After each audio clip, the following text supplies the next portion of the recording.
Hey everybody, welcome back. It's Live with Liz, back with another video today talking about inflation hitting its lowest level since 2021. So, a lot of experts have been speaking on inflation month over month, even year to date. And it seems inflation has started to cool since around October of 2023 this year, according to the Federal Reserve's favorite pricing index, which is the PCE, that stands for the Personal Consumption Expenditures Index. So they're predicting, or they're stating that it's grown 3% year over year for the month. That's down from 3.4% in September, and it's in line with expectations. So the Federal Reserve Chair, Jerome Powell, is continuously watching these numbers and monitoring them.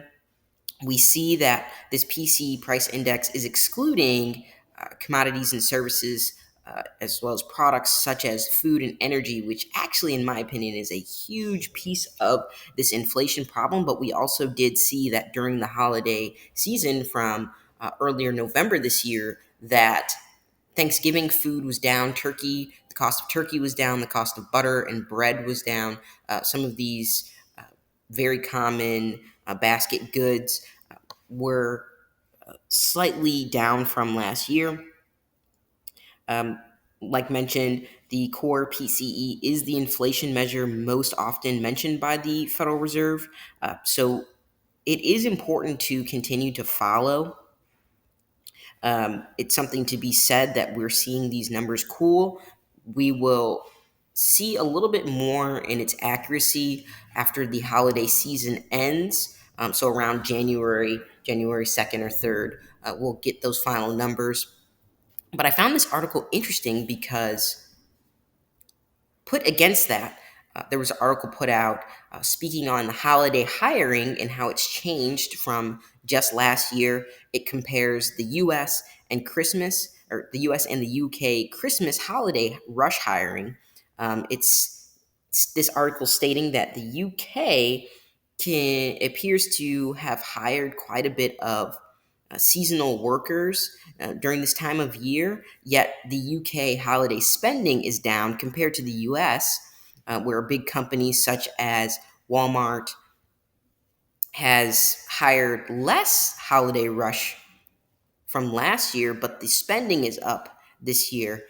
This article cites that Walmart hired 40,000 seasonal workers to get through the busy Christmas period, even as inflation stood at about 6.5%, which is twice the rate it is now last year. Yet, they've continued to hire more.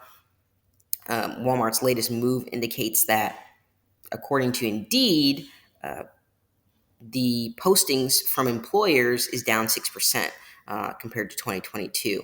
So it's just very interesting to see these trends. The US holiday spending is on track. We know that in the US, consumption is at its all time high, yet there are very high inflation rates.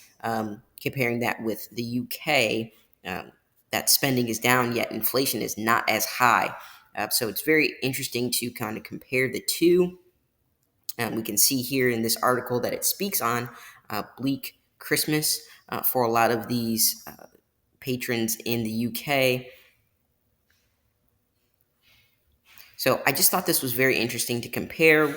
As we continue into 2024, I'll be tracking this spending. I would like to see these final results and what the spending is for Christmas 2023 versus 2022. So yeah, it's just something to keep an eye on, something to be aware of. As you go into this holiday season, how are you feeling? Please let me know in the comments. I'd love to know what your spending habits will look like during this holiday season and what they've looked like so far. But that's all I have for you guys today. Thanks, everyone.